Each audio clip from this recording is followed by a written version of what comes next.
নমস্কার, দেখছেন কলকাতা টিভি। আমি সুদীপ্ত রয়েছে আপনাদের সঙ্গে। শুরু করছি সংবাদ সারাদিন। প্রথমেই যে খবরের দিকে নজর রাখতে হচ্ছে, আবারও বঙ্গে ডাকাতির খবর উঠে আসছে।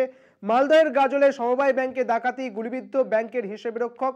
গুলিবিদ্ধ হিসেবরক্ষক মালদহ মেডিকেল কলেজে ভর্তি। দিনে দুপুরে ডাকাতির ঘটনা। 7-8 জনের দুষ্কৃতী দল প্রথমে পৌঁছয় সেই সমবায় ব্যাংকে, তারপরেই এই ডাকাতির খবর উঠে আসছে। আপনাদের জানিয়ে রাখি যে রানীগঞ্জে যে ডাকাতির খবর উঠে এসেছিল, তারপরে ডোমজুড়ে যে ডাকাতি হয়েছিল সোনার দোকানে, তারপরে এই ঘটনা যেখানে মালদার এই গাজলে সমবায় ব্যাংকে ডাকাতির ঘটনার খবর উঠে আসছে।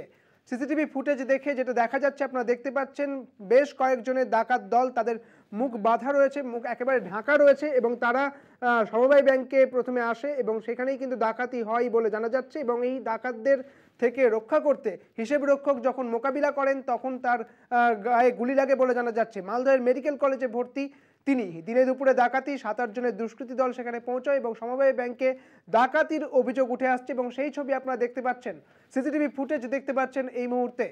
আরো বিস্তারিত জানবো, আমাদের সঙ্গে রয়েছেন আমাদের প্রতিনিধি সব্যসাচী মণ্ডল। সব্যসাচী, ঠিক কি ঘটনা ঘটেছে, এখনো পর্যন্ত কি আপডেট রয়েছে?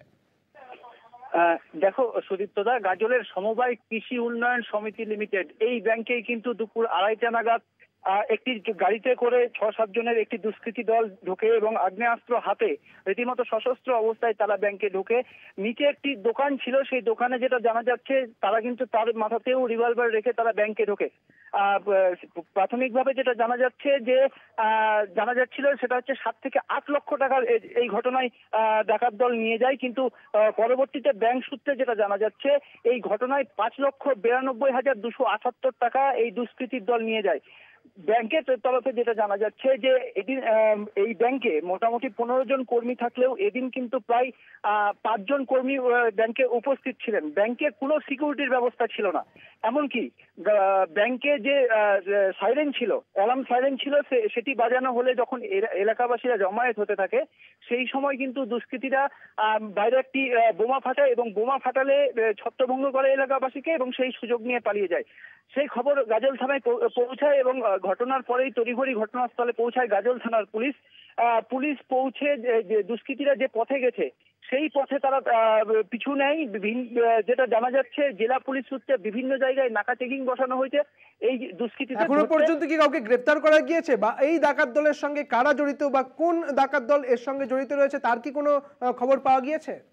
না সুদীপ্তদা, পুলিশ সূত্রে যেটা জানা যাচ্ছে যে এখনো পর্যন্ত কাউকে কেউ ধরা পড়েছে বলে কোনো খবর পাওয়া যায়নি এবং পুলিশ জানার চেষ্টা চালাচ্ছে যে এই দুষ্কৃতী দল তারা আন্তঃজেলা নাকি আন্তঃরাজ্য নাকি এলাকায় কোনো ডাকাত দলের সাথে জড়িত তা কিন্তু জানার চেষ্টা চালাচ্ছে এবং তদন্ত চালাচ্ছে গাজল থানার পুলিশ। সব্যসাচী, আরো একটা গুরুত্বপূর্ণ বিষয় জানার চেষ্টা করবো যে এই হিসেব রক্ষক যিনি গুলিবিদ্ধ তার অবস্থা ঠিক এখন কেমন রয়েছে? দেখো সুদীপ্তদা, তার যখন গুলি লাগে এরপর দুষ্কৃতীরা ব্যাংক থেকে পালিয়ে যায় টাকা লুট করে। এরপর কিন্তু ব্যাংক কর্তৃপক্ষ এবং স্থানীয় বাসিন্দাদের তৎপরতায় তাকে প্রথমে গাজল স্টেট জেনারেল হাসপাতালে নিয়ে যাওয়া হয়। সেখান থেকে তড়িঘড়ি তাকে রেফার করা হয় মালদা মেডিকেল কলেজ হাসপাতালে। যেটা জানা যাচ্ছে যে যোগেশ্বর মণ্ডল যিনি গুলিবিদ্ধ হয়েছেন তিনি তার অবস্থা বর্তমানে স্থিতিশীল আছে, বর্তমানে একটু ভালো রয়েছেন তিনি। বেশ, অনেক ধন্যবাদ সব্যসাচী, তোমাকে। আমাদের সঙ্গে ছিলেন আমাদের প্রতিনিধি সব্যসাচী মণ্ডল। আপনাদের জানিয়ে রাখি, গাজলে অর্থাৎ মালদার গাজলে সমবায় ব্যাংকে ডাকাতির ছবি উঠে আসছে। আপনারা দেখতে পাচ্ছেন সেই ছবি, সিসিটিভি ফুটেজের ছবি আপনাদের দেখাচ্ছি, যেখানে যে ডাকাত দল তারা একেবারে তাদের মুখ বাঁধা রয়েছে। তারা প্রথমে সমবায় ব্যাংকে প্রবেশ করেন এবং সেখানে কিন্তু বন্দুক উঁচিয়ে তারা হুমকি দিতে থাকেন এবং পরবর্তী ক্ষেত্রে যেটা জানা যাচ্ছে যে প্রায় 6 লক্ষ টাকা তারা সেই ডাকাত দল ডাকাতি করে নিয়ে চম্পট দেয়, এমন কিন্তু খবর উঠে আসছে। এবং এই ঘটনাকে কেন্দ্র করে গুলিবিদ্ধ হয়েছেন ব্যাংকের হিসেবরক্ষক, তিনি হাসপাতালে ভর্তি রয়েছেন।